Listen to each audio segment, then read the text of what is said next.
Hello everyone, today we will study about the protein drug delivery system, its formulation and evaluation. Proteins are nothing but these are large organic compound जो कि amino acid से बने होते हैं, जो कि arrange होते हैं एक लीनियर चेन में, और वो लोग जो पेप्टाइड बॉन्ड से ज्वाइन होते हैं. और पेप्टाइड्स क्या होते हैं? दीज आर शॉर्ट पॉलीमर्स जो कि form from the linking in A defined order of amino acid. Formulation देखते हैं प्रोटीन ड्रग डिलीवरी सिस्टम का. इसमें क्या होता है? प्रोटीन कॉन्सेंट्रेशन हो गया, बफर्स हो गए, selection of solvent, polymer, stabilizer and preservatives. इसमें इवेल्यूएशन टेस्ट कौन सी है? स्टेबिलिटी टेस्टिंग या bioassay, UV spectroscopy, electrophoresis, FTIR, then Barfoot assay and biuret test. Biuret test is nothing in this. We have to take the sample, then we have to treat it with the copper sulfate and alkali. Then the sample will going to produce the purple violet color. Then it indicates that the protein is present, and in this the intensity of the color is proportional to the amount of protein which is present in the sample.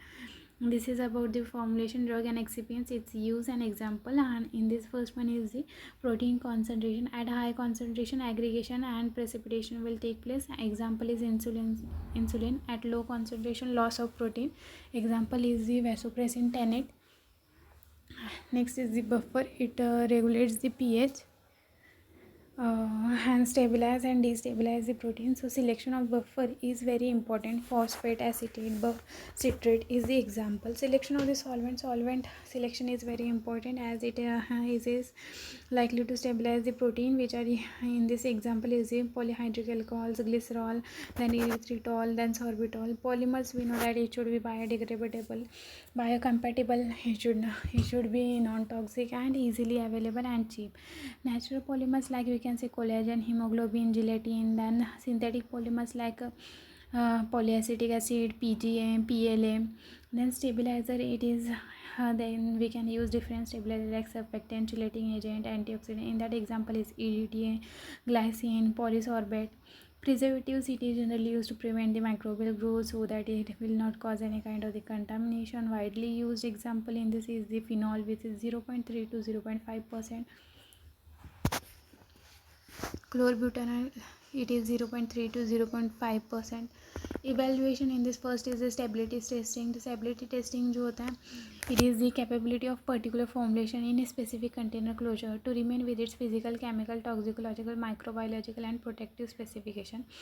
और इसमें हम लोग evaluate करते हैं कि जो environmental factors है उसका कैसे इफेक्ट हो रहा है, जो भी हमें ड्रग के कोई भी ड्रग प्रोडक्ट हमने जो फॉर्मुलेट किया उसकी क्वालिटी पे इसका क्या इम्पैक्ट हो रहा है, ये कैसे इफेक्ट कर रहा है, ये सब हम लोग इसमें देखते हैं. And evaluate the effect of environmental factors on the quality of drug substance और formulated product which is utilize for prediction of its shelf life and proper storage condition. Visual inspection करेंगे, लाइक मॉनिटर करेंगे particular product को. Then monitoring for turbidity, then the discoloration or visible particles. Bioassay, it is due to the complexity of the protein, the bioassay are required to assess the potency of the formulation. It is of two types. One is the in vitro, in vivo. In vitro इसमें क्या होता है? Response of cells to hormone and growth factor is monitor. And in vivo में क्या होता है? Pharmacological response देखेंगे animals का. Animals to protein is monitor. नए एग्जांपल इसमें दे रखा है, जैसे पोस्ट इंजेक्शन हम लोग देंगे ब्लड शुगर लेवल रैबिट में, उसमें हम लोग मेजर करेंगे बायोएसे ऑफ द इंसुलिन का.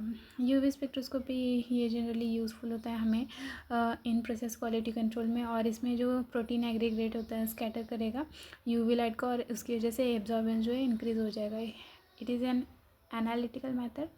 Protein containing amino acid residues such as the aromatic amino acid residues such as the phenylalanine, tyrosine, tryptophan, these are detected by the UV. Barfoot assay, in the presence of the protein in acidic medium, absorption maxima of Comasi brilliant blue G215 dye changes from 465 to 595 nanometer.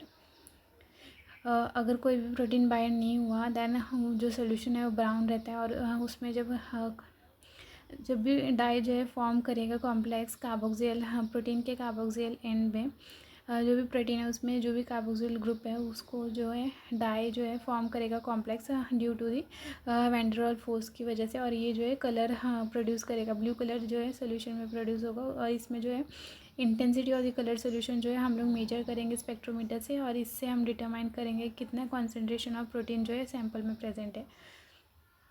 Electrophoresis क्या होता है इसमें? It is a useful technique for protein products in sodium dodecyl sulphate polyacrylamide gel electrophoresis. Protein जो है denature किए जाएंगे जब उन्हें हम लोग बॉयल करेंगे एसडीएस सोल्यूशन में, और जो सारे चार्जेस जो होते हैं प्रोटीन के वो मास्क किए जाएंगे negative charge of dodecyl sulphate से। प्रोटीन जो है फिर मूव करेगा on the polyacrylamide gel on the basis of their size of the protein molecules.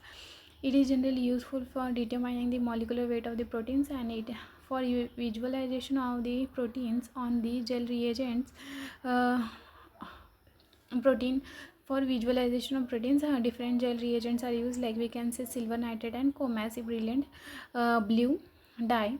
And differential scanning colorimetry, it is used as a tool for investigating transition of conformation as a function of temperature, and more important the effect of potential stabilizing excipients in protein solution. Next इसमें हम chromatography भी use कर सकते हैं, normal phase, reverse phase, ion exchange and chromatofocusing, ये सब चीज़ें perform की जाती है। Thank you.